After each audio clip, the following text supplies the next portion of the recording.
Do you say it whole burn? That people are like, that was crazy.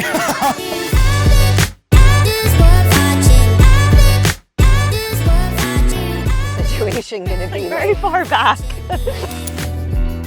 Well, StreetVet, we work with StreetVet in the UK as one of our charity partners, and they provide veterinary assistance, support to houseless people's pets on the street. I love that. That's amazing. It's so cool, and Jade was the one who started it all. She saw there was a need, went out there, and now there's this huge project out of just her and her team's vision, which is incredible.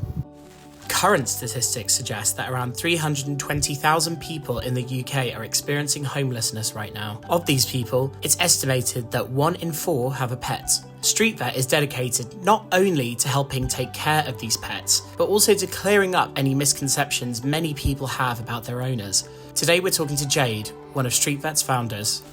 My name is Jade Stat. I'm a vet. I qualified from Glasgow vet school. I started a charity by pure accident, as you do. Actually, I think probably quite a lot of people do. They don't intend to set out to do that. So you started the StreetVet I charity. did, myself and another vet called Sam Joseph, who I had never met, but we had both randomly called ourselves StreetVet.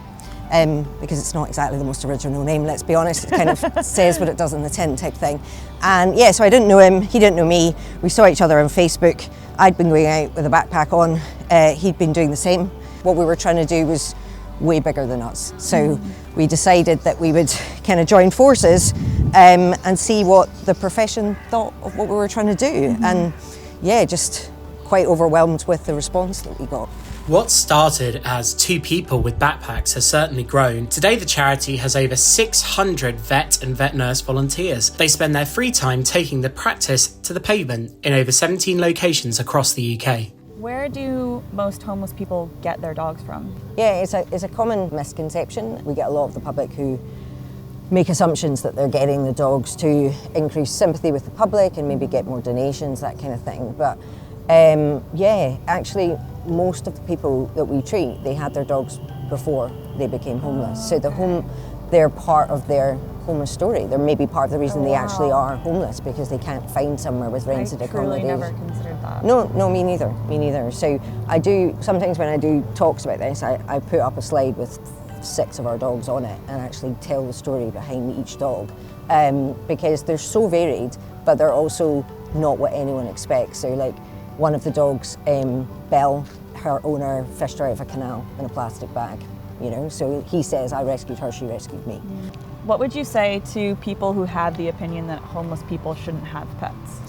Yeah, it's a really common one, sadly. You know, I've been on the streets with clients and people have walked past saying, you know, you coming to take that dog away from them. They don't know what they're doing, they can't look after themselves, why have they got a pet? My response to that is, what do dogs need? You know, they need to be fed, they need to have water, they need to have exercise, they need to have company. Well, these dogs have company 24/7. I think it's a very narrow viewpoint, and the people that say it have probably had absolutely no interaction with somebody homeless and a pet to even know what they do or how they look after them. Owning a pet when you're homeless there obviously are benefits, but there are also massive barriers. Like, it makes their life so much harder. And I think that that's something that people don't realise. You know, they're actually sacrificing getting into a lot of soup kitchens, but also the biggest one is they can't get into a hostel, because less than 10% of hostels will take them with their dogs. And I can pretty much guarantee you that none of our clients will leave their dog. That's right, just 10% of UK hostel projects will currently accept pets. However, research has shown that fewer than 7% of the people experiencing homelessness would give up their dog in exchange for housing. Through what you do you think that helping homeless people's pets shows them that care and then inspires them to take care of themselves more? I think that there's a massive connection between them keeping themselves sober, keeping themselves out of trouble, and trying to better their life because of their pet, because it gives them a purpose, it gives them a sense of responsibility.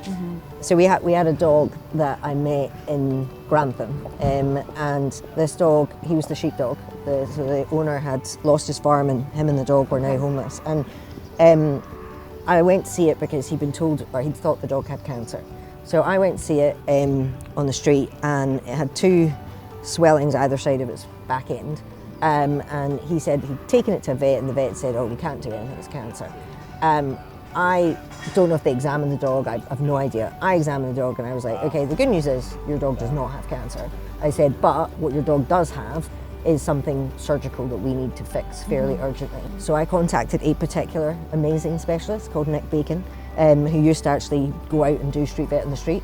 And I told him about this dog, and he was like, okay, find a clinic, I'll come. And he drove, like, this is somebody who does, like, he's crazy crazy surgeries, And so we opened a practice on a Sunday.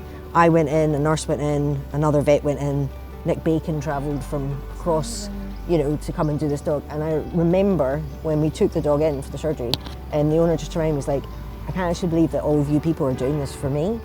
He was just like, I can't, he felt like seen, and important and, valued. And both him and the dog are off the street and are now back working on a farm, and he's a sheepdog again. Amazing. But that just shows you, like, people just need other people to believe in them sometimes. Pets can be a lifeline for a person who's homeless, and StreetVet's work to make the right care available is only becoming more and more essential. We're so proud to be supporters of StreetVet here at ManyPets. If you'd also like to help, head to their website to find out more, donate, and see what volunteering opportunities are available.